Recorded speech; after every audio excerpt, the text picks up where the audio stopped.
I'm gonna give the Lakers a C plus to a B minus, one of the two. Because they didn't. I'm gonna give them a C plus because they didn't address the need in shooting. Like they should have. Because they should have done that because it would have helped out plenty.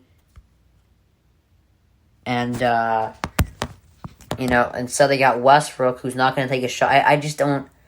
I feel like they just added this just for athleticism, which they already have. And like I said, it does help them in a way in which, like, they didn't get what they needed, but they did get something that they can use. So I'm going to give them a C plus. So I saw a question. It was like the Lakers. Who's going to win a championship first for LA? Lakers, Clippers, Rams, or Chargers? You might notice that I left out the Kings, the Dodgers. That's because the Dodgers are going to be the favorite to win this year, and I wanted to make the question hard. And also, I left out the Kings because they are not winning a ring in a while. Why? Because they're in rebuild mode. Alright.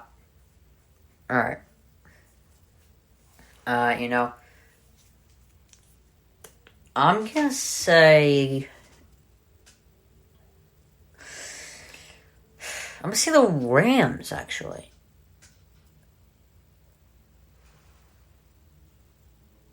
Or do I want to say... I want to say Rams or Lakers win it first, because the Clippers are... I'm going to throw out a hot take real quick. Kawhi plays less than half the season next year. He plays less than half the season next year. But, like, on the bright side of, like, all this Westbrook criticism that people are giving it, like, if I'm the Lakers, am I afraid of the Jazz? No. Am I afraid of the Suns? Yeah, a little bit. Am I afraid of the Clippers? Not really. Am I afraid of Portland? No. I'm not really afraid of a lot of teams. I'd be afraid of Phoenix. Not really of the Clippers, though, because if Kawhi's healthy, then I'm afraid of the Clippers, too, but I'm not right now, because I don't think Kawhi's going to play half the season. That's just a hot take. I just have a gut feeling he's going to get injured. And I have a big injury, Lakers or Rams, I'm going to say. Alright. So, I'm going to talk about the Rodgers situation real quick. Like, what I would do is, if you bring him back all the way. Like, tell him that you're listening to him, and he might commit to you fully. If you, like, let Aaron Rodgers know, like, hey, we're listening to you, we're open to what you say, I think that would work. Like, you gotta bring him back all the way. You can't just, like, meet him halfway. You gotta bring him back all the way. Because if you bring him back just halfway, then he can still get away from you, like, quickly. And if he's unhappy there, if I'm the Packers, I'm going to try to make him happy somehow. Like, anything. Not anything. Like, I'm not going to trade for, like, Derrick Henry, but if you bring him back all the way, tell him you're listening to him, I think that will go a long way.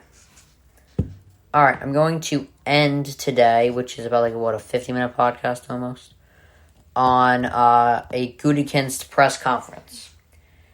What I think he should have said, Gutekunst, what I think he should have said was, like, I honestly don't think that was good for the Packers, that he said, like, all this, it's what Aaron wanted, it's what Aaron, it's like, he just kept saying, like, it's what Aaron wanted. That's not promising.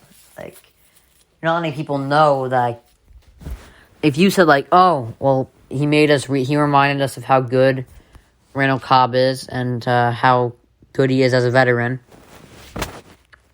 and that's why we traded for him. That to me, like, what he did, in my opinion, was, like, I really think he messed it up. by saying, oh, it's what Aaron wanted. Because now it just looks like you didn't really want to pull it off, and now you just made a move for no reason. It doesn't make you look any more confident than you did before. Just saying. Alright. Alright, so good stuff today. This is the last podcast until, like, August 16th, and, this is Dylan Miller on Daily Dose of Dylan, Google Podcast, Spotify, Spreaker, or iHeartRadio. This is Dylan Miller on Daily Dose of Dylan. See you August 16th.